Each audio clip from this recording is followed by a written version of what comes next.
The fluorescent lights above the children's ward buzzed incessantly, casting harsh shadows across the linoleum floor as I hurried toward the exit. My sneakers squeaked against the polished surface with each step, a sound that had become as familiar as my own heartbeat over the past 18 months.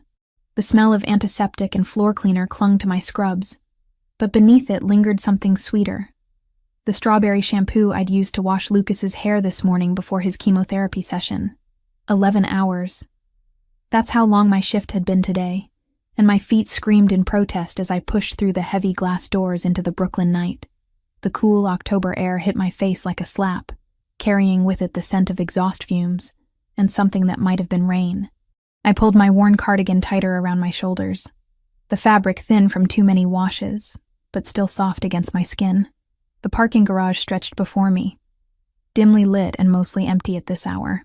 My Honda Civic sat in the same spot where I'd left it that morning, looking as tired as I felt. As I fumbled for my keys, my phone buzzed against my hip. A text message.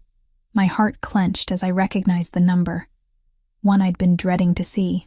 "Time's up, nurse. $43,000. Tonight. You know what happens if you don't pay."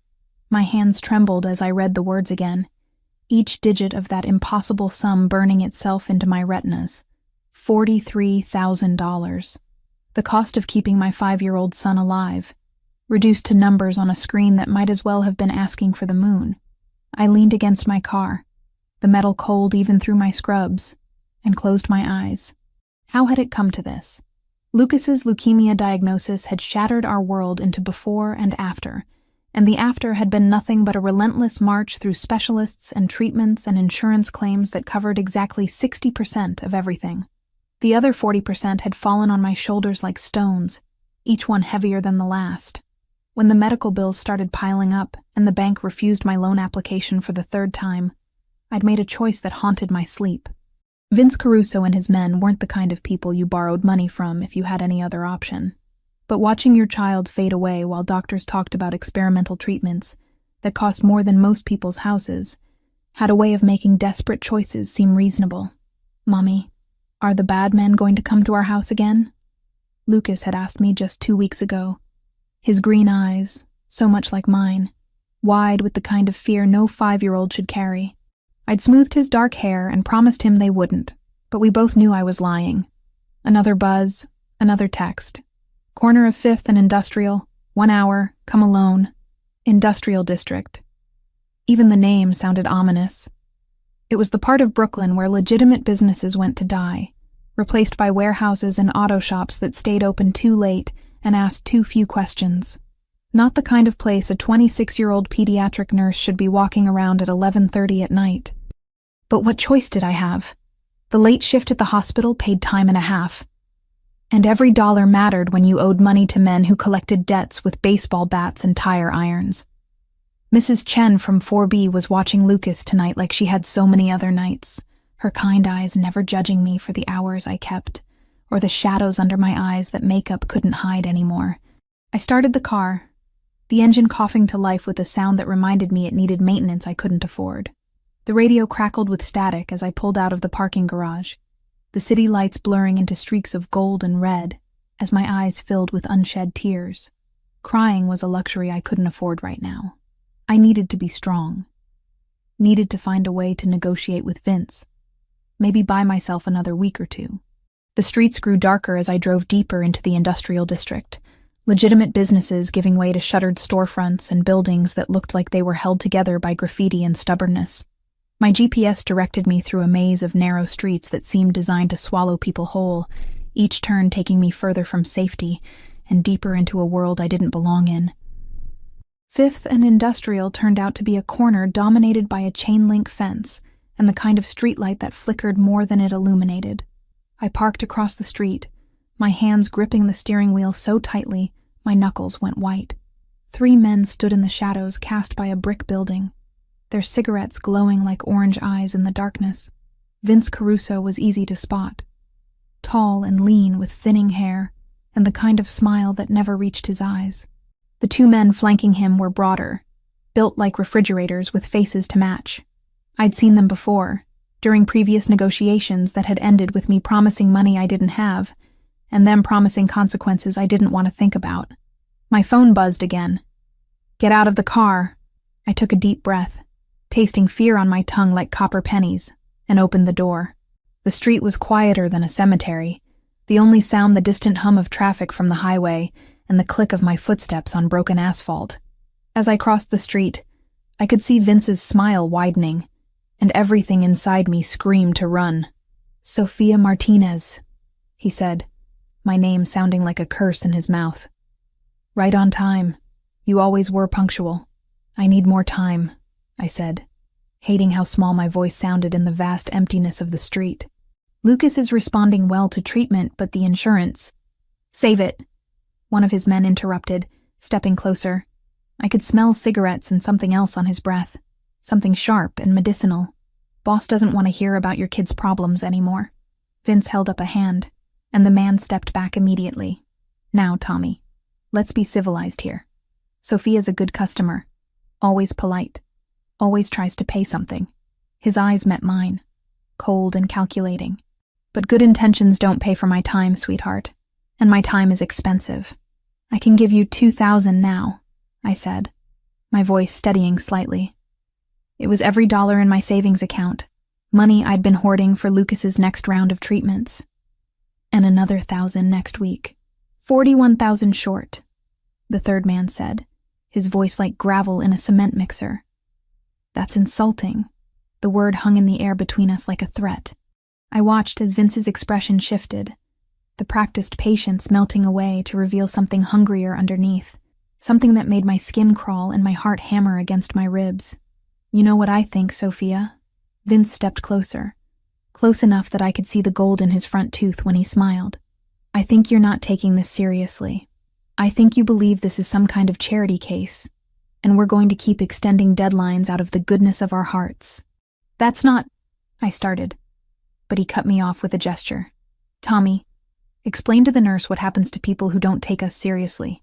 Tommy cracked his knuckles, the sound sharp as gunshots in the quiet street. "Well, boss, sometimes people have accidents, trip down some stairs, walk into doors, real clumsy-like. And sometimes," the third man added, his smile revealing teeth that had seen better days, "accidents happen to people they care about. Kids are so fragile. Hospital security can't be everywhere." The threat hit me like ice water in my veins. "Lucas." They were talking about Lucas. "No," I whispered, then louder. "No, you can't." "Can't what?" Vince's voice was soft, almost gentle.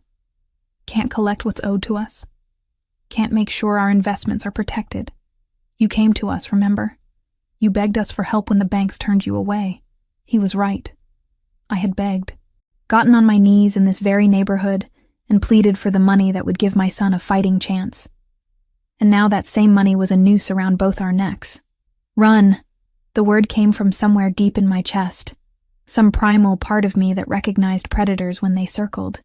I turned and ran, my sneakers slapping against asphalt as Vince's laughter followed me into the darkness. Behind me, I could hear footsteps, heavy and unhurried. They knew these streets better than I did. They knew there was nowhere to go. I rounded a corner and slammed into something solid, a chest that felt like a brick wall. Strong hands gripped my shoulders, steadying me as I stumbled backward, my heart hammering so hard I could hear it in my ears. "Please," I gasped, looking up at the stranger who'd caught me. "Please. They're going to hurt my son." I woke to sunlight streaming through windows that were definitely not mine. The bed beneath me was softer than anything I'd ever slept on. The sheets Egyptian cotton with a thread count that probably cost more than my monthly rent. For a moment, I lay perfectly still, letting my eyes adjust to the unfamiliar surroundings, while my mind struggled to piece together how I'd gotten here. The events of the previous night came flooding back in fragments, running from Vince and his men, colliding with a stranger outside that warehouse, the way those three predators had simply vanished when he'd stepped into the light. Alessandro. Even his name felt dangerous on my tongue. I sat up slowly, taking in the guest room that looked like something from a magazine spread. Cream walls adorned with what appeared to be original artwork, a sitting area with furniture that whispered of quiet wealth, and windows that overlooked manicured grounds that seemed to stretch forever. This wasn't just money, This was power. A soft knock interrupted my assessment. "Miss Martinez? Mr. Toretti would like to see you in his study." The woman who entered was middle-aged with silver-streaked hair pulled back in a perfect chignon. Her black dress was simple but elegant, and she carried herself with the authority of someone who ran this household with military precision. A housekeeper, but not the kind who cleaned toilets. This woman managed an empire. "I need to get home to my son," I said, swinging my legs over the side of the bed. "Mrs. Chen is watching him, but she'll be worried if I don't. Mr. Toretti has already arranged for your son to be cared for." She interrupted smoothly. "A nurse is with him now, someone from your hospital's pediatric ward. Mrs. Chen has been compensated for her inconvenience." My blood turned to ice. How does he know about Lucas? How does he know about Mrs. Chen? The woman's expression didn't change. "Mr. Toretti likes to be thorough. There are clothes in the closet that should fit you. Breakfast is waiting in the study." She left before I could ask any more questions, the door closing behind her with a soft click that sounded final. I stumbled to the window, pressing my palms against the glass as I stared out at gardens that belonged in Versailles. Where was I? How long had I been here? The closet she'd mentioned contained an array of women's clothing, all in my size, all with designer labels that made my eyes water. I selected the most conservative option I could find, a pair of dark jeans and a cream sweater that probably cost more than I made in a week, and tried not to think about how he knew my measurements.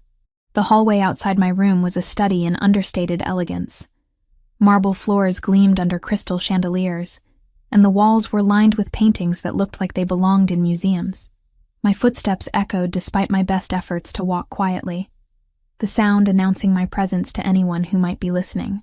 I found the study by following the scent of coffee and something that smelled like fresh pastries. The door was already open, and Alessandro Toretti stood with his back to me, gazing out a floor-to-ceiling window while speaking quietly into a phone. In daylight, he was even more imposing than he'd seemed in the shadowy warehouse district. He was tall, easily 6'3", with the kind of build that came from discipline rather than genetics. His black hair was perfectly styled, and even from behind, I could see the expensive cut of his charcoal suit. When he turned to acknowledge my presence, I was struck again by those eyes. Blue so dark they were almost navy, sharp and assessing in a face that could have been carved from marble. "Sophia," he said, ending his call with a word in what sounded like Italian. "I trust you slept well. Where is my son?" The words came out sharper than I'd intended, but I was past caring about politeness. "You had no right to ensure his safety?" Alessandro gestured to a leather chair positioned across from his desk. "Please sit. We have much to discuss. I want to see Lucas. Now." Instead of responding, he opened a manila folder on his desk and began reading aloud. "Sophia Martinez, 26 years old. Pediatric nurse at Brooklyn Children's Hospital for 4 years. Mother to Lucas Martinez, age 5.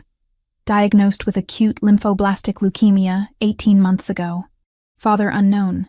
Listed as such on the birth certificate." My mouth went dry. "Stop. You live in a 1-bedroom apartment on Maple Street. Rent $1,400 monthly. Currently 2 months behind. Your son receives chemotherapy every Thursday at 9 a.m., covered partially by your hospital insurance. The remaining $43,000 in medical expenses led you to borrow money from Vincent Caruso at 30% interest." He looked up from the file, those unsettling eyes meeting mine. "Shall I continue? How do you know all this?" I whispered. "I make it my business to know everything about people who enter my life," he said simply. "Even accidentally." A silver tray sat on a side table, laden with coffee, fresh fruit, and pastries that looked like they'd been crafted by angels. My stomach growled audibly. I hadn't eaten since yesterday morning, but I ignored it. "What do you want from me?" Alessandro closed the folder and leaned back in his chair, studying me with the intensity of a scientist examining a fascinating specimen. "Your debt to Vincent Caruso has been paid in full as of 6 a.m. this morning. He and his associates will not be contacting you again." The words hit me like a physical blow. "That's impossible. $43,000, nobody just—" "I did." He stood and walked to a bar cart in the corner, pouring amber liquid into a crystal glass despite the early hour. "Consider it an investment." "In what?" "In you." He took a sip of what smelled like very expensive whiskey, and returned to his position behind the desk. "I have need of someone with your particular skills, Miss Martinez. Medical training, discretion, and most importantly, no connections to my usual circle of associates." Understanding dawned like ice water in my veins. "You want me to be your personal nurse, for when your people get hurt and can't go to hospitals, among other things." His smile was slight but genuine. "You would be well compensated, of course. $50,000 per month plus full medical coverage for both you and Lucas. The best specialists, the most advanced treatments available anywhere in the country. $50,000. The number echoed in my head like a gunshot. In a year, I could save enough to never have to worry about Lucas's medical bills again. In 2 years, I could give him everything he'd never had. Security, education, a future that wasn't constantly threatened by bankruptcy. What would I have to do? I asked, hating myself for even considering it. Provide medical care when needed. Accompany me to certain social functions when appropriate. Live here, in this house, where you and Lucas would be completely safe. Live here? I looked around the opulent study, at the paintings worth more than most people's houses, at the man who commanded enough respect to make loan sharks disappear with a phone call. As what? Your employee? Your prisoner? As someone under my protection, he said quietly. The world I inhabit is dangerous, Sophia. By accepting my help last night, you've already become part of it. The question now is whether you'll be an active participant or a vulnerable bystander. I thought about Lucas, about the way he'd looked so small in his hospital bed yesterday morning, pale and thin, but still trying to smile for me. I thought about the stack of bills on my kitchen table, the calls from collection agencies, the constant fear that had been my companion for 18 months. And if I refuse? Alessandro's expression didn't change, but something shifted in his eyes. Then you're free to leave. Your debt is already paid. Consider it a gift. But I can't guarantee your safety once you walk out that door. Vincent Caruso may have been dealt with, but word spreads quickly in certain circles. Others will see opportunity where I saw necessity. The threat was delivered with such casual elegance that it took me a moment to recognize it for what it was. This wasn't really a choice at all.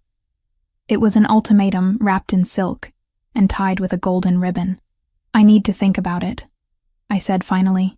Of course.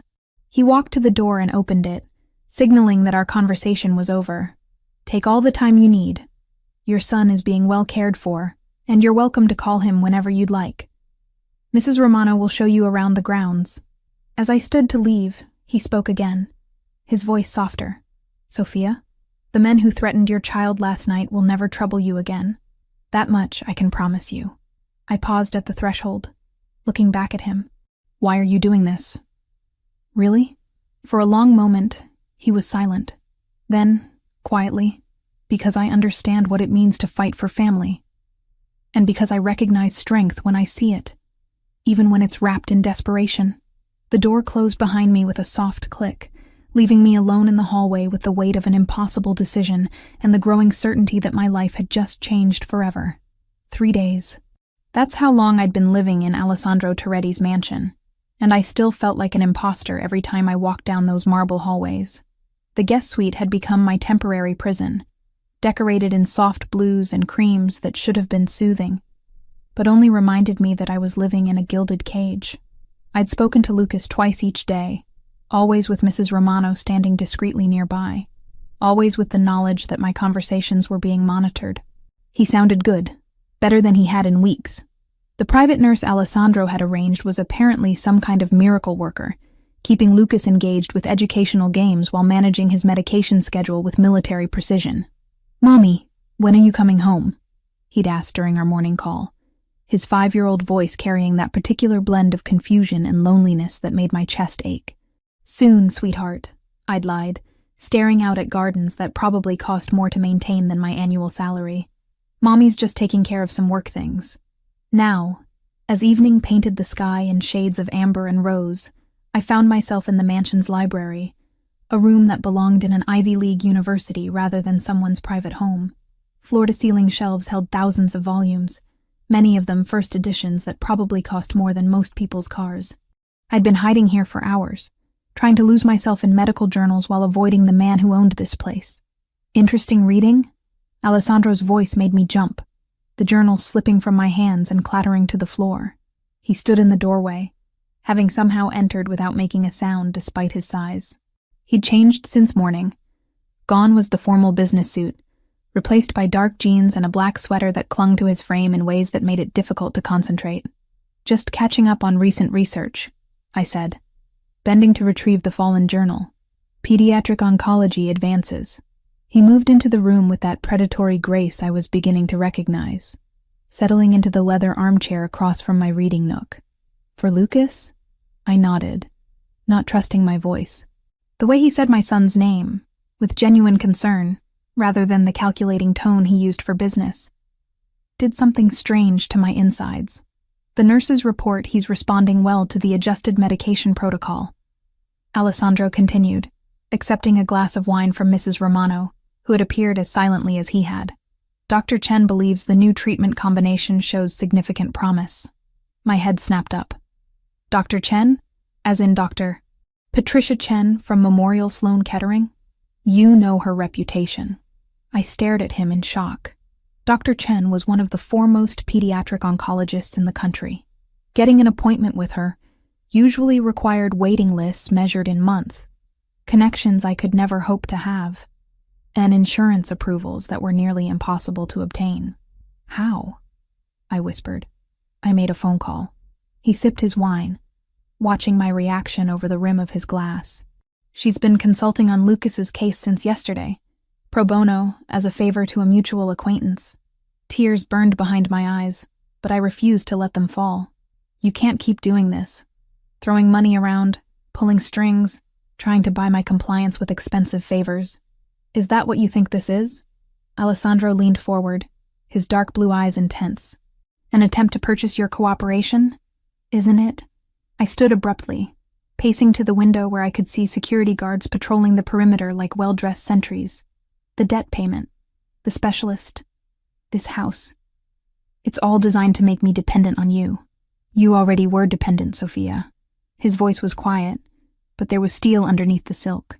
"The only difference is that now your dependence ensures your son receives the best care possible, rather than whatever scraps your insurance company deigns to provide." I whirled to face him, anger flaring hot in my chest. "I was managing fine on my own." "Were you?"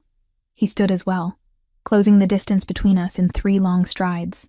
"Borrowing money from loan sharks, working double shifts while your child underwent chemotherapy, lying awake at night wondering if you'd lose your apartment before you could save his life." Each word hit like a physical blow because they were true. Every single one of them. "That was my choice to make," I said through gritted teeth. "And this is mine." He was close enough now that I could smell his cologne. Something expensive and masculine that made my treacherous body respond in ways it shouldn't. "I choose to help. I choose to provide resources that you need. I choose to protect both you and Lucas from the wolves circling outside these walls." "Why?" The question came out as barely more than a whisper. "You don't know me. You don't owe me anything. So why are you doing this?" For a long moment, he was silent, studying my face as if memorizing every detail. When he finally spoke, his voice was rougher than I'd ever heard it, "Because I understand what it means to lose everything that matters." He turned away, moving to the fireplace where flames cast dancing shadows across his features. "I was 16 when my parents were killed. Car bomb, planted by the Kaczynski family during a territorial dispute that had been simmering for years." My anger deflated like a punctured balloon, replaced by something that felt uncomfortably like sympathy. I came home from school to find police cars in our driveway and neighbors whispering behind their curtains. He stared into the fire, lost in memories that clearly still haunted him. My father had been building something legitimate, trying to transition our family's interests away from the old ways. The Kaczynskis saw that as weakness. "Alessandro," I started, but he held up a hand. "I spent the next 18 years building an empire strong enough to ensure that what happened to my parents could never happen to anyone under my protection again. And I learned that sometimes the only way to save someone is to make choices they're not ready to make themselves." He looked at me then, and I saw something in those dark blue eyes that made my breath catch. Pain, yes, but also a fierce determination that was both beautiful and terrifying. "You remind me of him," He continued quietly. My father. The way you fight for Lucas, the sacrifices you make without complaint, the strength you show even when you're breaking apart inside. I recognize that kind of love because I watched it destroy and rebuild a man who was trying to create something better for his family. The admission hung in the air between us like a bridge neither of us was quite ready to cross. I should check on Lucas, I said finally, not trusting myself to respond to the vulnerability he'd just shown me. Of course. He moved to his desk, retrieving a small wrapped package. This came for you today. I took the package with trembling fingers, recognizing the childish scrawl of my son's handwriting on the brown paper. Inside was a drawing. Stick figures of a woman and a small boy holding hands under a rainbow, with I love you, Mommy, written in crayon across the top. He asked the nurse to help him mail it. Alessandro said softly, apparently he wanted to make sure you knew he was thinking about you. The tears I'd been holding back finally spilled over, hot tracks down my cheeks as I clutched Lucas's artwork to my chest. This man, this dangerous, powerful man who could end lives with a phone call, had ensured that a 5-year-old's gesture of love reached his mother when she needed it most. Thank you, I whispered. When I looked up, Alessandro was watching me with an expression I couldn't quite decipher, something intense and possessive, but also tender in a way that made my heart stutter. Sophia, he said, my name sounding like a prayer on his lips. There's something else we need to discuss. Before I could ask what he meant, Mrs. Romano appeared in the doorway, her usually composed expression tight with concern. Sir, there's been a development. Tommy called from the warehouse. Someone's been asking questions about Miss Martinez and her son. The warmth that had been building between Alessandro and me vanished instantly, replaced by the cold professionalism I'd seen that first night. His entire demeanor shifted, the vulnerable man who'd shared his painful history disappearing behind a mask of controlled authority. What kind of questions? He asked, already moving toward the door. The kind that suggest our involvement with Miss Martinez hasn't gone unnoticed, Mrs. Romano replied. Tommy thinks we may have been made. Alessandro cursed in what sounded like Italian, his hands clenching into fists at his sides. When he looked at me, I saw something that made my blood turn cold. Fear, not for himself, but for me. Pack a bag, he said quietly. We're leaving in 10 minutes. What? Why? What's happening? The Kaczynskis, he said grimly. It seems they've learned about my newest acquisition.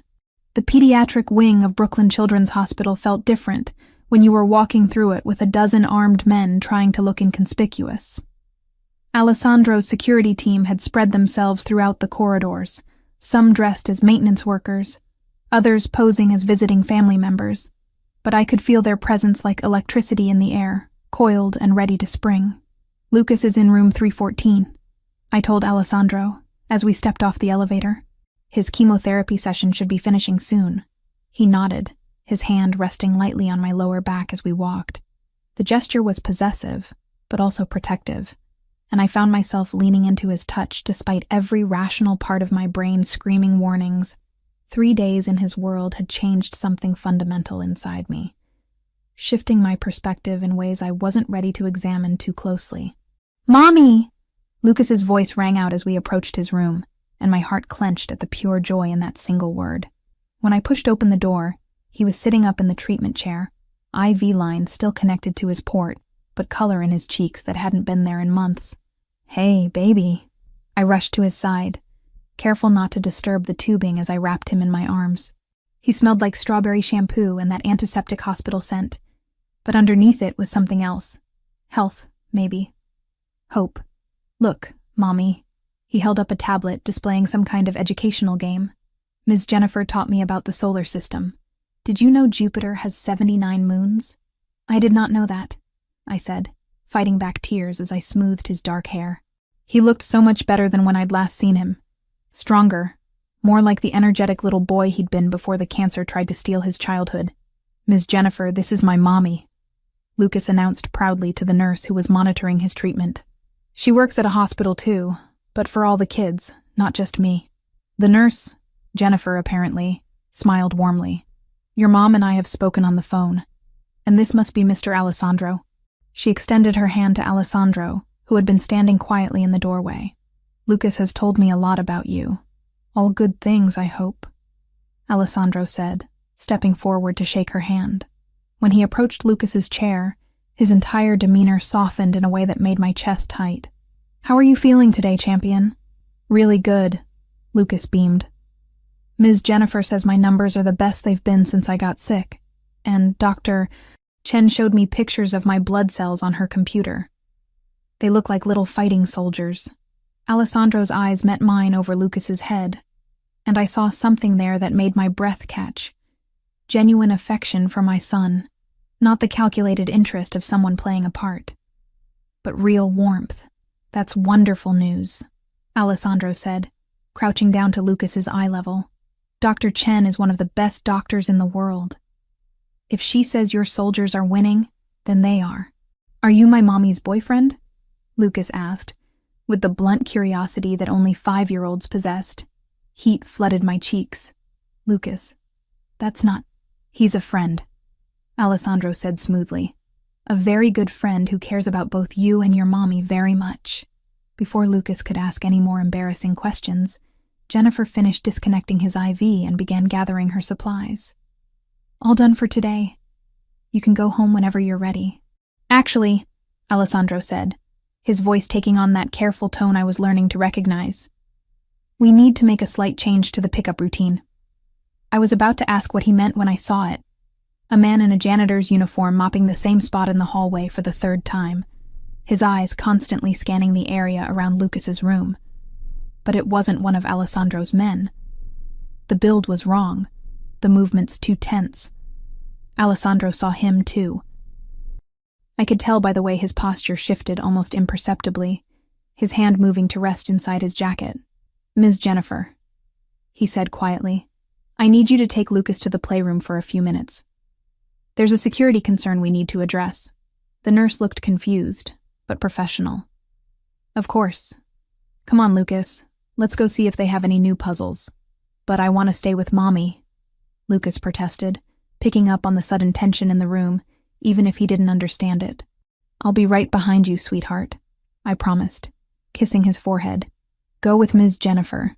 I just need to talk to Alessandro for a minute. Once Lucas was out of earshot, Alessandro spoke into what I now realized was a nearly invisible earpiece. Floor 3 is compromised. I count at least 2 unknowns, possibly more. The response was immediate. I watched through the room's window as his security team began moving with practiced efficiency, converging on positions that would give them clear lines of sight and egress routes. Sophia, I need you to listen to me very carefully, Alessandro said, his voice calm but urgent. We're going to walk to the playroom together. Stay close to my left side. Keep your head down. And if I tell you to get down, you drop immediately. Understood? Fear crawled up my throat like ice water. Who are they? How did they find us? The Kaczynskis have people everywhere, he said grimly. Someone in my organization has been feeding them information. We'll deal with that later. Right now, we need to get you and Lucas out of here safely. We moved through the hospital corridors like we were walking through a minefield. Alessandro's team had formed a loose perimeter around us, but I could see other figures now. Men who were trying too hard to look casual, positioning themselves at strategic points throughout the building. The playroom was at the end of a long hallway lined with cheerful murals of cartoon animals. Lucas was sitting at a small table with Jennifer, working on a puzzle of the solar system he'd been learning about. He looked up when we entered, his face lighting up with that infectious smile that never failed to make my heart skip. Mommy, look, I found all the planets. That's wonderful, baby, I said, my voice steadier than I felt. But we need to go now, okay? Alessandro was speaking quietly into his earpiece again, coordinating something with his team. When he finished, he approached Lucas with that same gentle demeanor he'd shown before. Hey, champion, how would you like to go for a ride in a really cool car? Lucas's eyes widened. What kind of car? The kind with bulletproof windows and engines that go very, very fast. Before Lucas could respond, the lights in the playroom flickered and went out. Emergency lighting kicked in a second later, bathing everything in an eerie red glow that turned shadows into monsters. That's our cue, Alessandro said, scooping Lucas into his arms in one smooth motion. Ms. Jennifer, stay here until security gives you the all clear. The nurse nodded. though her eyes were wide with fear. We moved quickly through corridors that had been transformed by the red emergency lighting into something from a nightmare. Alessandro's men formed a tight formation around us, their weapons now openly displayed. The pretense of subtlety was over. "What's happening?" Lucas asked, his arms tight around Alessandro's neck. "Just a little adventure," Alessandro said calmly, though I could see the tension in his jaw. "Remember how we talked about superheroes? Well, sometimes they have to protect people from bad guys. Are you a superhero?" Lucas asked with the kind of odd whisper children reserved for discussing Santa Claus. "Something like that." We reached the hospital's loading dock, where a convoy of black SUVs waited with engines running. Alessandro's team had cleared the area, but I could see muzzle flashes from upper windows. Someone was shooting at someone, though the bulletproof glass made it impossible to tell who was winning. "Get in," Alessandro ordered, practically throwing me into the middle vehicle while still holding Lucas. "Vincent, we need to move now." The driver, Vincent apparently, nodded and gunned the engine before Alessandro had even closed the door. We accelerated out of the loading dock like we were fleeing the apocalypse, tires screaming against concrete as we merged into traffic. "Are the bad guys following us?" Lucas asked, his face pressed to the window as he watched the hospital disappear behind us. "Not anymore," Alessandro said with grim satisfaction, checking his phone. "My people made sure of that." I didn't want to know what that meant. As we drove through Queens toward whatever safe house Alessandro had prepared, he made a series of phone calls in rapid-fire Italian. When he finished, he looked at me with an expression that was equal parts apology and determination. "I'm sorry," he said quietly. "This is exactly what I was trying to prevent by bringing you to the mansion. But someone on my team has been feeding information to the Kaczynskis. Until I find out who, nowhere is completely safe." "What does that mean for us?" Alessandro's hand found mine, his fingers intertwining with mine in a gesture that felt natural despite everything. "It means we disappear for a while. Let them think they've won until I can identify the traitor and deal with him permanently." The way he said "deal with him" sent a chill down my spine. But I found myself nodding anyway, because somewhere between the hospital and this moment, I'd made a choice I hadn't even realized I was making. I trusted him, this dangerous, powerful man who had turned my life upside down. I trusted him to protect my son and me when no one else could, and that terrified me more than any number of Kaczynski assassins ever would. "Mommy," Lucas said sleepily, the adrenaline of our escape giving way to exhaustion. "Is Alessandro going to keep the bad guys away?" I looked at Alessandro, at the fierce determination in those dark blue eyes, at the way he held my son like Lucas was something precious that needed protecting. "Yes, sweetheart," I whispered. "I think he is." And as our convoy disappeared into the maze of Queens traffic, I realized I actually believed it. The safe house in Queens turned out to be a modest brick townhouse that looked like every other building on the block. Inside, however, it was fitted with enough technology to run a small military operation. Lucas had fallen asleep during the drive, and Alessandro carried him upstairs to what would be our temporary bedroom while I tried to process how completely my life had derailed. "He's exhausted," Alessandro said quietly when he returned to the living room where I was sitting on a couch that had seen better days. The nurse left his medication schedule. "I've arranged for a pediatric oncologist to make house calls until we can move to more permanent accommodations." "More permanent accommodations?" I repeated, the words feeling foreign on my tongue. "You mean we can't go home?" "Not until I identify the leak in my organization." He poured himself a drink from a bottle of whiskey that definitely didn't belong in a safe house. "Someone has been feeding the Kaczynskis information for months, possibly longer.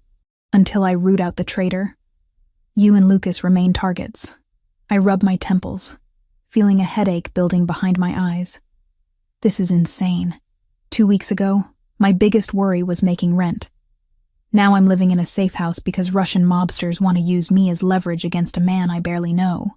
"You know me better than most people ever have," Alessandro said, and there was something in his voice that made me look up sharply.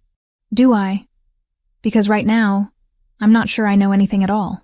He set down his drink and moved to sit across from me, his dark blue eyes intense in the lamplight. "What would you like to know?" The question hung between us like a challenge. Where did I even begin? with the obvious, his criminal empire, the violence that surrounded him like a second skin, or with the more dangerous territory. Why his touch made me feel safer than I had in years. Why the thought of him being hurt made my chest tight with something that felt terrifyingly like more than gratitude. Why pediatric nursing? I asked instead. When you were investigating me, you must have discovered that I was 2 years into medical school when I got pregnant with Lucas. I could have been a doctor. Alessandro nodded. Johns Hopkins, pre-med with a focus on pediatric surgery. Your professor said you had extraordinary potential, but I chose Lucas instead. I tucked my feet under me, suddenly cold despite the warmth of the room. His father wanted me to handle the situation. Said a baby would ruin both our careers. When I refused, he disappeared. Haven't heard from him since. His loss, Alessandro said quietly. And your son is lucky to have a mother who chose love over ambition. Some days I wonder if I made the right choice, I admitted, the words slipping out before I could stop them. If I'd become a doctor, maybe I could have afforded his treatment without having to borrow money from loan sharks. Maybe I could have given him a better life. You gave him the most important thing, a mother who would sacrifice everything for him. Alessandro leaned forward, his elbows resting on his knees. I never had that. My mother died when I was 8. Car accident on a rainy night. After that, it was just my father and me. And he was so consumed with building the family business that I raised myself more than he did. There was pain in his voice. Old and carefully controlled, but still raw enough to make my heart ache for the lonely little boy he'd been. Is that why you do this? I gestured vaguely around the safe house. The protection, the control, making sure everyone around you is safe? Partly. He was quiet for a long moment, staring into his glass. But mostly because I learned that the world is full of predators, and the only way to protect the people you care about is to be more dangerous than anything that might threaten them. The admission settled between us like a bridge I wasn't sure I was ready to cross, because hidden in those words was an implication that made my pulse quicken, that he cared about me, about Lucas, that we weren't just obligations or strategic assets, but people he genuinely wanted to protect. I need some air, I said abruptly, standing and heading for what I hoped was a back door. The small garden behind the townhouse was overgrown and neglected, but it offered the illusion of privacy and space I desperately needed. I sat on a wooden bench that wobbled under my weight and tried to make sense of the chaos my life had become. The back door opened behind me, and I knew without looking that Alessandro had followed. He moved to stand beside the bench, not sitting but close enough that I could smell his cologne, that expensive masculine scent that had become oddly comforting. In my line of work, he said quietly, emotional attachments are considered weaknesses, vulnerabilities that enemies can exploit. Then why risk it? I asked, not looking at him. Because some things are worth the risk. The simple statement made my breath catch. When I finally looked up, he was watching me with an expression that was equal parts hunger and tenderness. A combination that should have been impossible, but somehow worked on his sharp features. Alessandro. I started. But he shook his head. You don't have to say anything. I know the situation is complicated enough without adding personal feelings to the mix. And if the feelings are already there, the words slipped out before I could stop them, and I immediately wanted to take them back. His eyes darkened, and he sat down beside me on the bench, close enough that our thighs touched. Then we're both in more danger than I thought. Before I could respond, his phone buzzed with an incoming call. Alessandro glanced at the screen and cursed under his breath. I have to take this, he said, answering with a sharp, what? I couldn't hear the other side of the conversation, but I watched Alessandro's face go through a series of expressions. Surprise, anger, and finally something that looked like cold fury. Are you certain? He asked, his voice deadly quiet. How long has this been going on? Another pause. Then, bring him to the warehouse. I want to handle this personally. He ended the call and sat staring at his phone for a long moment before speaking. They found the leak, he said finally. Who was it? Alessandro's jaw tightened. Tommy Marconi, my lieutenant for 10 years. Someone I trusted with my life, with my secrets, with knowledge of everyone under my protection. The betrayal in his voice was devastating to hear. This wasn't just about business or territory. This was personal. Someone Alessandro had considered family had been selling information to his enemies, putting not just him at risk, but everyone who depended on him for protection. Including me. Including Lucas. What happens now? I asked. Now, Tommy pays for his betrayal. Alessandro stood, and I could see the transformation happening in real time. The man who had shared his painful history with me, disappearing behind the mask of someone capable of terrible things. And then, we make sure the Kaczynskis understand the cost of threatening what's mine. The possessive pronoun sent a shiver down my spine that had nothing to do with fear. I should go, he continued, checking his weapon with practiced efficiency. Vincent will stay here with you and Lucas. There are 2 other men positioned around the block, and the house has a state-of-the-art security system. You'll be safe. And you? The question came out more vulnerable than I'd intended. Alessandro paused at the back door, looking over his shoulder at me. I'll come back, he said simply. I promise you that. After he left, I sat in the garden for a long time, listening to the distant sounds of city traffic and trying to process everything that had happened. Somewhere upstairs, my 5-year-old son was sleeping peacefully, unaware that his life had become the center of a war between criminals who saw him as nothing more than leverage. But to Alessandro, Lucas was more than that. I'd seen it in the way he'd carried my son out of the hospital. The gentleness in his voice when he'd promised Lucas that the bad guys couldn't hurt him anymore. Alessandro Toretti, a man who commanded an empire built on fear and violence, had fallen for a sick little boy's courage and innocence, just like he'd fallen for his mother's desperation and determination to save that little boy at any cost. When I finally went back inside, Vincent was in the kitchen, cleaning a gun with the casual efficiency of someone who'd done it thousands of times before. He'll be back, Vincent said without looking up. Mr. Toretti doesn't make promises he can't keep. How can you be so sure? Vincent looked at me then, and I was surprised to see something like amusement in his eyes, because in 10 years of working for him, I've never seen him care about anything the way he cares about you and your son. And Alessandro Toretti would burn down half of Brooklyn before he'd let anything happen to the people he protects. I went upstairs to check on Lucas, who was sleeping curled around a stuffed dinosaur that I didn't recognize. Probably something Alessandro had thought to bring from the hospital. My son looked so peaceful, so normal, that it was hard to believe we were hiding from people who wanted to use him as a weapon. As I sat watching Lucas sleep, I realized that somewhere in the space between desperation and safety, between gratitude and something deeper, I'd stopped fighting the truth that had been building inside me for days. I was falling in love with Alessandro Toretti, and that terrified me more than any threat the Kaczynskis could make.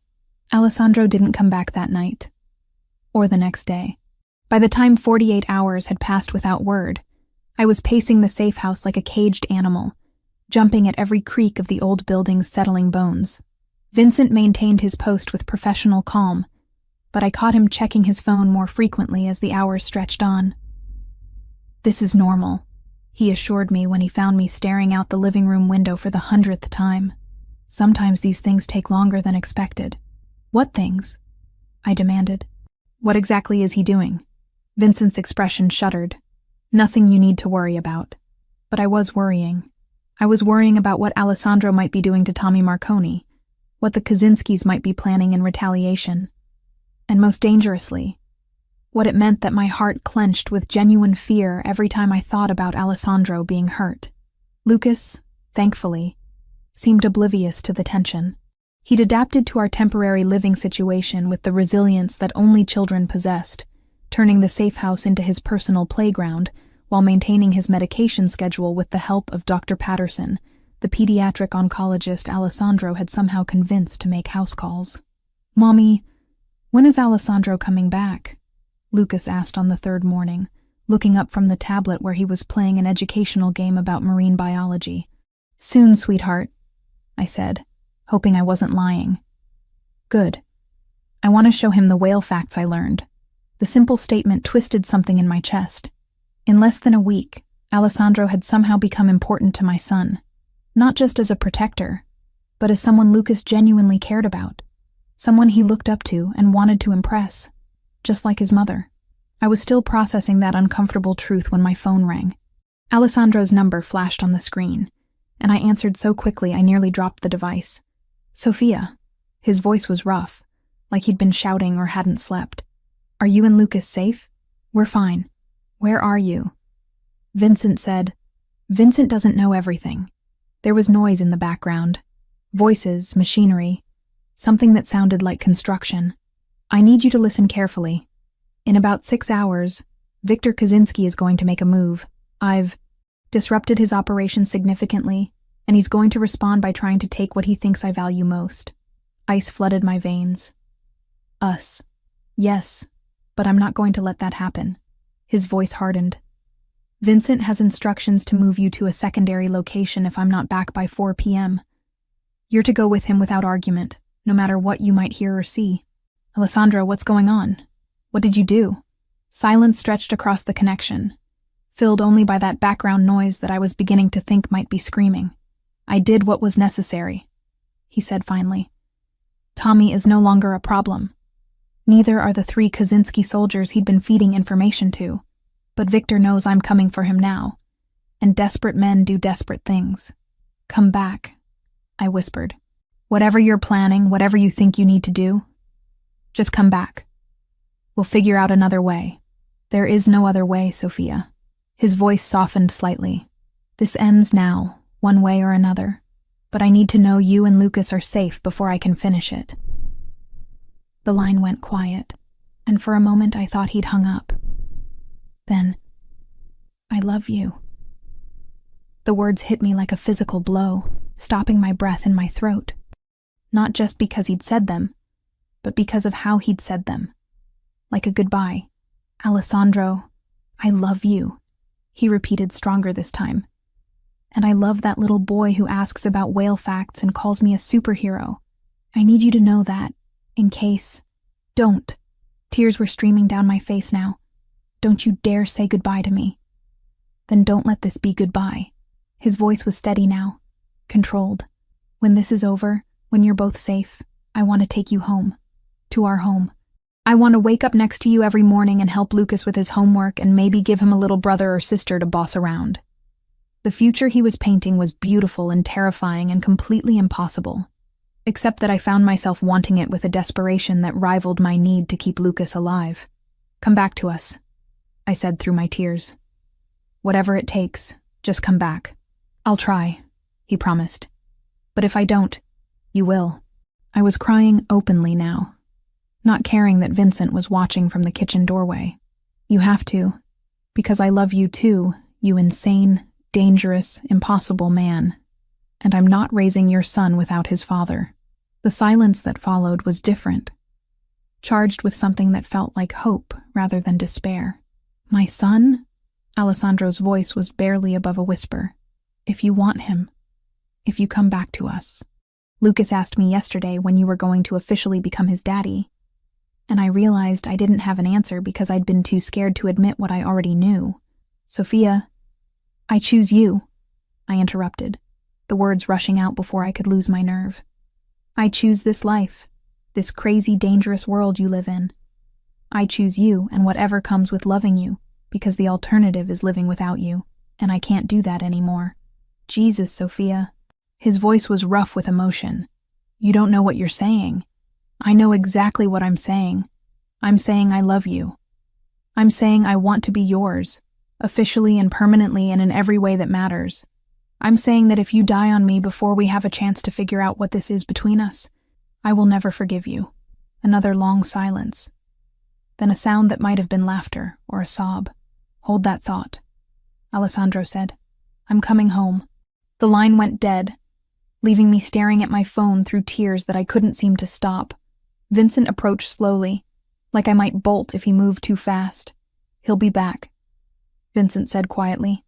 I've never seen Alessandro Toretti lose a fight, and he's never had more reason to win one. What if he doesn't? The question came out small and broken. What if Viktor Kaczynski is smarter or faster or just luckier? Then we make sure you and Lucas disappear so completely that no one will ever find you, Vincent said with absolute certainty. That's what Alessandro would want, and that's what we'll do. But it won't come to that. How can you be so sure? Vincent smiled, and for the first time since I'd met him, he looked almost human, because Alessandro just got something worth living for. And men like him don't give up things worth living for without a fight that shakes the foundations of the earth.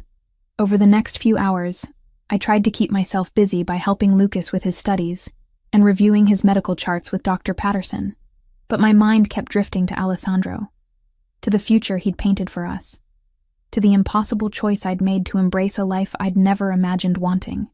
At 3:30, Vincent's phone rang. He answered with his usual terse, "Yeah," but his expression changed as he listened. When he hung up, he looked at me with something that might have been relief. "Boss is 20 minutes out," he said. "He wants me to tell you that Victor Kaczynski is no longer a problem." "What does that mean?"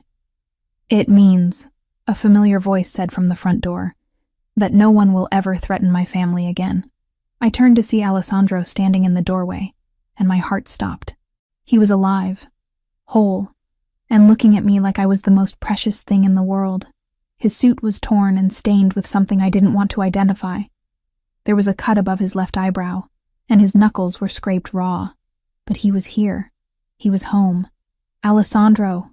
Lucas launched himself across the room, and Alessandro caught him in an embrace that made my chest tight with emotion. "Hey there, champion. Did you take care of your mom while I was gone?" "I did, and I learned about blue whales. Did you know they're the biggest animals that ever lived?" "I did not know that," Alessandro said solemnly. "You'll have to tell me all about it." Over Lucas's head, Alessandro's eyes met mine, and I saw everything I needed to see there. Love, relief, and a promise that this was just the beginning. "Sophia," he said quietly, setting Lucas down but keeping one hand on my son's shoulder. "We need to talk." "Later," I said, moving toward him with purpose. "Right now, I just need to do this." I kissed him in front of Vincent and Dr. Patterson and my 5-year-old son, and I didn't care who was watching. Alessandro's arms came around me immediately, holding me against him like he was afraid I might disappear. "I kept my promise," he whispered against my lips. "I knew you would," I whispered back. "Now keep the rest of them." I should have known it wasn't over. In the world Alessandro inhabited, nothing was ever truly finished until every threat was buried 6 feet under. That lesson came crashing down on us 3 days after Victor Kaczynski's death, when Dr. Patterson failed to show up for Lucas's scheduled appointment. "He's never late," I told Alessandro, pacing the living room of our safe house while checking my phone for the 3rd time in 5 minutes. "Never. Something's wrong." Alessandro was already on his phone, speaking rapid Italian to what sounded like multiple people. When he finished his calls, his expression was grimmer than I'd seen since the hospital incident. "Dr. Patterson was taken from his apartment this morning," he said quietly. "Professional job. No signs of struggle, no witnesses. Security cameras mysteriously malfunctioned. Taken by who?" But even as I asked, I knew the answer. Victor had a brother, Dmitry Kaczynski. He's been operating out of Boston for the past decade, but apparently family loyalty runs deeper than territorial boundaries. My blood turned to ice. "He has Lucas's doctor." "It's more than that, Sophia." Alessandro moved to the window, checking something in the street below. "Dmitry doesn't just want revenge for his brother. He wants to send a message to every other family that crossing the Kaczynskis has consequences. Taking Dr. Patterson was just the opening move." As if summoned by his words, my phone buzzed with an incoming text from an unknown number. The message was simple and terrifying. "Pier 47, come alone. Bring the boy. You have 2 hours." Alessandro's phone buzzed simultaneously with what was clearly the same message. His jaw tightened as he read it, and when he looked at me, I saw something in his eyes that made my chest clench with fear. "They have Dr. Patterson at the pier," he said. "They want you and Lucas in exchange for his life." "We can't." The words came out as barely more than a whisper. "Alessandro, we can't trade Lucas for—" "We're not trading anyone." He cut me off, his voice carrying that deadly calm I'd learned to recognize. "But we are going to that pier. You just said they want us to come alone. They want you to think you're coming alone." Alessandro was already moving toward the stairs, probably to check on Lucas. "There's a difference." Over the next hour, I watched Alessandro coordinate what appeared to be a small army. Men arrived at the safe house in 1s and 2s, each carrying cases that I suspected contained enough firepower to level a city block. Vincent briefed them on the pier's layout, while Alessandro studied satellite images on his laptop. The pier extends about 200 yards into the harbor, Vincent explained, pointing to various positions on a detailed map. 3 ways in by land, 1 by water. If they're smart, they'll have snipers positioned here, here, and here. They're not just smart, Alessandro said grimly. Dmitry Kozinski spent 10 years building a reputation in Boston. He doesn't make mistakes. Then how do we get Lucas out of there safely? I asked. Alessandro looked up from his laptop, and I saw something in his expression that made my heart skip. We don't take Lucas to the pier. What? They said bring the boy. They didn't specify which boy. Alessandro's smile was cold and calculating. Vincent's nephew is about Lucas's size, right age, from a distance, especially if he's wearing Lucas's jacket. Understanding dawned, along with a mixture of relief and terror. You want to use a decoy. I want to give Dmitry what he expects to see while keeping the people I love out of the line of fire. Alessandro stood and pulled me into his arms. But it means you'll still have to go to that pier, Sophia. I can't risk using a double for you. They'll have photographs, they'll know. I'm going with you anyway, I said, surprised by how steady my voice sounded. Dr. Patterson risked his safety to help Lucas. I'm not letting him die because of us. Alessandro's eyes searched my face. You understand what you're agreeing to? This isn't just dangerous. If something goes wrong, if my plan fails, then we face it together. I reached up to touch the cut above his eyebrow, which was already healing. That's what partners do, right? They face things together? Partners, he repeated, and something in his voice made my chest tight. Is that what we are? I think we're a lot more than that, I said softly. But we can figure out labels later. Right now, let's go save Dr. Patterson and end this once and for all. The drive to the pier took 25 minutes through traffic that seemed designed to test my sanity. I sat in the passenger seat of Alessandro's Bentley, wearing a wire so thin I could barely feel it, and a bulletproof vest that felt like it weighed 100 pounds. Vincent's nephew, Tony, a brave 13-year-old who looked remarkably like Lucas from a distance, sat in the back seat wearing my son's favorite dinosaur jacket. Remember, Alessandro said for the 10th time, you follow my lead exactly. If I tell you to get down, you drop immediately. If I tell you to run, you run, and don't look back. And if something happens to you, nothing's going to happen to me. He squeezed my hand briefly. I have too much to live for now. Pier 47 stretched into New York Harbor like a concrete finger pointing toward the Statue of Liberty. At 7 p.m., it should have been bustling with tourists and evening fishermen. Instead, it was eerily deserted, except for a single figure standing at the far end. Dr. Patterson, tied to one of the support pillars with what looked like enough rope to secure a boat. I count 6 hostiles. Vincent's voice crackled through Alessandro's earpiece. 3 on the pier itself, 2 in the warehouse behind you, 1 in the water on a speedboat. Dmitry Kozinski is the tall one standing next to the doctor. Copy that. Alessandro checked his weapon one final time. Remember, nobody moves until I give the signal. I want Dmitry alive long enough to tell me who else was involved in this operation. We walked onto the pier hand in hand, Tony trailing slightly behind us with his hood up and his head down. To anyone watching from a distance, we looked exactly like what Dmitry expected. A desperate mother and her protector bringing a sick child to trade for a doctor's life. Stop there! A voice called out when we were about 50 yards from the end of the pier. Dmitry Kozinski stepped into view, and I was struck by how much he resembled his dead brother. Tall, pale, with the kind of cold eyes that suggested he'd never met a problem he couldn't solve with violence. You have something that belongs to me, Alessandro called back. And you killed something that belonged to me, Dmitry replied. I think that makes us even. But family honor demands satisfaction. Let Dr. Patterson go. This is between you and me. Dmitry laughed, the sound carrying across the water like breaking glass. You think this is about you? This is about respect. About showing every family from here to Moscow what happens when you cross the Kozinskis. Your brother threatened my family, Alessandro said, his voice carrying easily across the distance. He died because he forgot that some things are worth more than territory or respect. Family is worth more than anything. Dmitri agreed. Which is why you're going to watch yours die before I put a bullet in your head. That's when everything went wrong. The speedboat in the water opened fire first, automatic weapons chattering as bullets chewed up the concrete around our feet. Alessandro threw himself over me, driving us both to the deck as his men responded from their concealed positions. The pier erupted into chaos, muzzle flashes strobing in the growing darkness, the sharp crack of sniper rifles, shouts in multiple languages. "Stay down!" Alessandro shouted over the gunfire, but I was already moving. Dr. Patterson was still tied to that pillar, and Dmitri was using him as a human shield while returning fire with a pistol that looked like it could stop a tank. "The doctor!"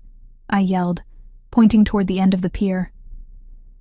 Alessandro followed my gaze and cursed. "Vincent! I need suppressive fire on the boat!" The speedboat exploded in a ball of orange flame as someone, presumably Vincent, put a rocket into its engine. But Dmitri was still alive, still using Dr. Patterson as cover, and still very much a threat. "Tony, get behind that crate and stay there," Alessandro ordered, then looked at me with eyes that blazed with determination. "I'm going to end this. Whatever happens, don't follow me." Before I could stop him, he was running toward the end of the pier in a crouch, using overturned benches and trash cans for cover. Dmitri saw him coming and adjusted his position, putting Dr. Patterson between himself and Alessandro's approach. That's when I made a decision that probably saved all our lives. I stood up. "Dmitri!" I shouted, stepping into the open where every remaining Kaczynski gunman could see me. "Let Dr. Patterson go and take me instead." "Sophia, get down!" Alessandro's voice was raw with panic. But Dmitri had already shifted his attention to me, probably seeing an easier target than the man who'd killed his brother. He released Dr. Patterson and raised his weapon, pointing it directly at my chest. What he didn't see was Tony slipping around behind him, moving with the quiet grace of someone who'd clearly inherited the family business. The 13-year-old produced a knife from somewhere in Lucas's jacket and drove it into the back of Dmitri's leg. Dmitri screamed and spun, his shot going wide.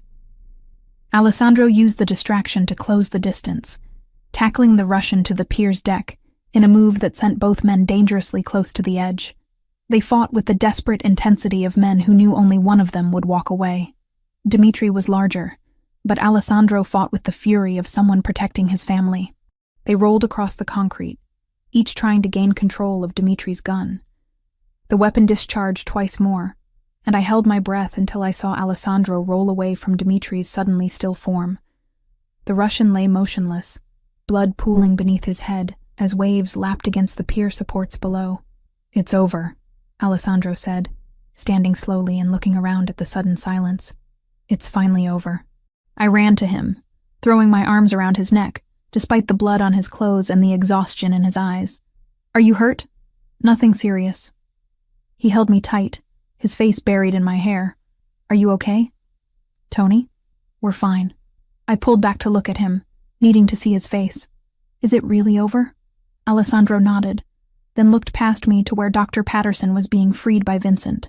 "The Kaczynski family dies with Dmitri. No more brothers, no more cousins seeking revenge. We can go home now." Home. The word carried more weight than it ever had before. "All of us?" I asked, thinking of Lucas back at the safe house. "All of us," Alessandro confirmed. Our family. 18 months later, I stood in front of a floor-length mirror in the bridal suite of St. Patrick's Cathedral, hardly recognizing the woman staring back at me. The wedding dress, a custom creation that cost more than my old apartment's annual rent, fit like it had been painted onto my body. Seed pearls caught the afternoon light, and the cathedral-length veil cascaded around me like liquid silk. "You look like a princess, Mommy," Lucas said from behind me, his voice filled with 6-year-old awe. He looked impossibly handsome in his miniature tuxedo, his dark hair combed back just like Alessandro's, his green eyes bright with health and happiness. 6 months. That's how long it had been since Dr. Chen had declared Lucas officially in remission. The experimental treatment Alessandro had funded, the one that had cost more than most people's houses, had worked. My little boy was healthy, growing, and calling the most dangerous man in New York Papa, with complete trust and adoration. Mrs. Toretti, said Maria, Alessandro's cousin, as she adjusted my veil one final time. It's time. Mrs. Toretti. In 10 minutes, that would be my name. Sophia Toretti, wife to the most powerful man on the East Coast, stepmother to an empire built on controlled violence and strategic fear. A year ago, the thought would have terrified me. Now, it felt like coming home. The cathedral was packed with representatives from every major family from Boston to Miami. They'd come to witness not just a wedding, but a consolidation of power. Alessandro Toretti was no longer just the head of his father's organization. He was becoming something closer to royalty in this shadowy world I'd chosen to embrace. But as I walked down that endless aisle, I wasn't thinking about politics or territory, or the subtle nods of respect from men who could end lives with a phone call. I was thinking about the man waiting for me at the altar, resplendent in a tuxedo that had probably been made by angels. His dark blue eyes fixed on me with an intensity that made my heart race. Alessandro Toretti looked at me like I was his salvation, and his damnation rolled into one. Like he couldn't believe I was real, couldn't believe I was walking toward him willingly, couldn't believe that somehow, against all odds, we'd found our way to this moment. Lucas walked beside me, carrying our rings on a silk pillow, with the serious concentration of someone who understood the importance of his job. When we reached the altar, he grinned up at Alessandro and whispered loudly enough for half the cathedral to hear, "Papa, you look fancy." Alessandro's laugh was rich and genuine as he crouched down to Lucas's level. "So do you, champion. Are you ready to make this official? Are you going to be my real daddy now?" Lucas asked, his voice carrying that perfect childhood innocence. "I've been your real daddy since the day I met you," Alessandro said quietly. And I saw tears in the eyes of more than one hardened criminal in the front pews. Now it's just going to be legal. The ceremony itself was a blur of Latin phrases and traditions that stretched back centuries. But what I remembered, what I would carry with me forever, was the moment Alessandro slipped his grandmother's ring onto my finger. A perfect emerald surrounded by diamonds that had somehow survived 2 world wars and 3 generations of Toretti men. "With this ring," he said, his voice steady and sure, "I thee wed, and I promise to love, honor, and protect you and our son for as long as I draw breath. Our son, not my son or his stepson, but ours." The words settled into my chest like a homecoming. When the priest finally pronounced us husband and wife, Alessandro's kiss was soft and reverent, a promise rather than a claim, but I could feel the passion underneath, the barely leashed desire that had been building between us for months.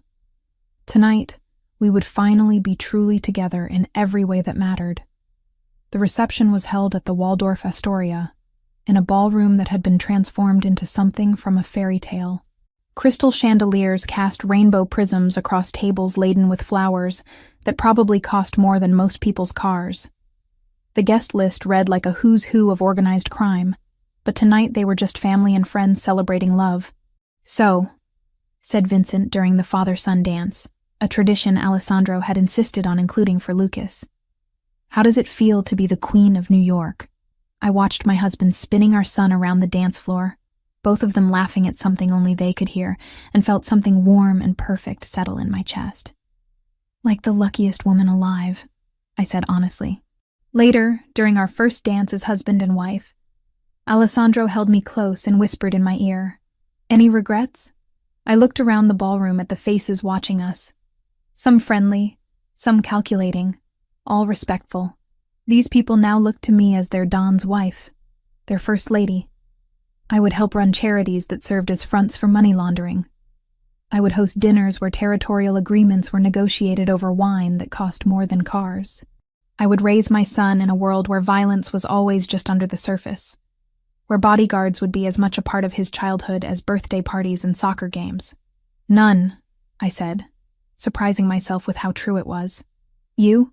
Only that it took us so long to get here," Alessandro murmured against my hair. 3 years later, I sat in the boardroom of the Toretti Foundation, a legitimate charity organization that provided medical care to underprivileged children throughout the city. My charity, my vision made real with Alessandro's resources and connections. The new pediatric wing at Mount Sinai is officially open, reported Dr. Chen, who now served as our medical director. We've already treated 47 children this month alone, including 12 pro bono cases. What about the research grant applications? I asked, reviewing the quarterly reports spread across the conference table. Approved, said Michael Romano, our CFO and Mrs. Romano's son. The Martinez Foundation for Pediatric Cancer Research is now fully funded for the next 5 years. The Martinez Foundation, named after my maiden name, dedicated to ensuring that no parent would ever have to choose between their child's life and financial ruin. It was Alessandro's wedding gift to me. $10 million to start, with a promise of unlimited funding as long as children needed help. Excellent. What about the new clinic in Queens? As we reviewed plans for expanding our medical outreach, I felt a familiar flutter in my abdomen. 7 months along, and our daughter was already making her presence known. Isabella Rose Toretti, named after Alessandro's grandmother and the flower I'd been holding when we first met. You should be resting, Alessandro said from the doorway, having arrived to collect me for lunch as he did every day. Dr. Patterson said light activity is fine, I interrupted, standing carefully and accepting Alessandro's steadying hand. Besides, someone has to keep track of all the good we're doing with your ill-gotten gains. Legitimately invested gains, Alessandro corrected with a smile that had become even more devastating over the years. Some of us have gone respectable, Mrs. Toretti. It was true, mostly. Alessandro's business interests had slowly shifted toward legitimate enterprises, real estate development, restaurant chains, technology investments. He still commanded respect from the old families, but more as an elder statesman than an active participant. The transition hadn't been easy, but having a family to protect had motivated changes that years of law enforcement pressure never could. Mama, Papa! Lucas burst through the boardroom doors with the enthusiasm of a healthy 9-year-old. He'd grown tall and strong, his cancer now nothing more than a distant memory and regular checkups. Mrs. Patterson says dinner's ready. Mrs. Patterson, Dr. Patterson's wife, had become our housekeeper after we'd moved to the new house in the Hamptons. The sprawling estate was a far cry from both my old apartment and Alessandro's Manhattan mansion. It was a family home, with rooms designed for children to run through, and gardens meant for playing rather than impressing. How was school today, champion? Alessandro asked, lifting Lucas easily despite his growing size. Great. I got an A on my marine biology presentation. Did you know that some whales can live for over 200 years? I did not know that, Alessandro said with the same patient attention he'd shown to Lucas's facts since that first day in the hospital. You'll have to tell me all about it over dinner. As we drove home through the Long Island countryside, Lucas chattering about his day while Alessandro listened with the focused attention he usually reserved for business meetings, I reflected on the journey that had brought us here. From that desperate night in the industrial district to this moment of perfect domestic happiness, it seemed impossible that it was the same life. What are you thinking about? Alessandro asked, noticing my contemplative silence. Just all of this. I gestured vaguely at our luxury SUV, at the security detail following at a discreet distance, at the life we'd built together. Sometimes I can hardly believe it's real. It's real, Alessandro assured me, his hand finding mine across the center console. And it's ours.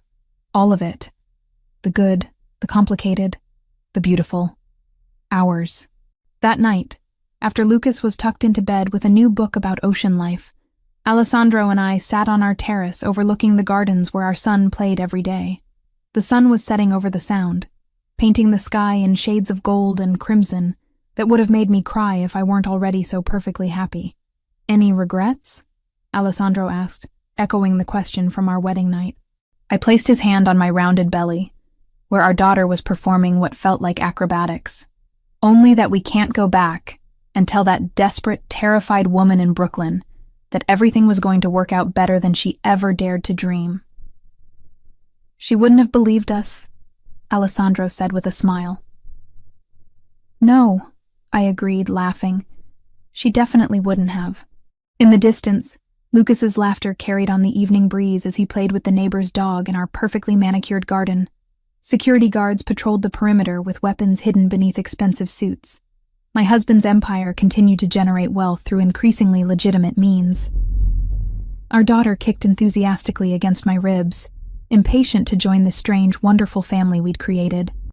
I was Sophia Toretti, wife to New York's most powerful man, mother to children who would grow up knowing they were protected by forces they'd never have to understand. I commanded respect from people who had once seen me as nothing more than a desperate single mother begging for scraps. And I had never been happier in my life.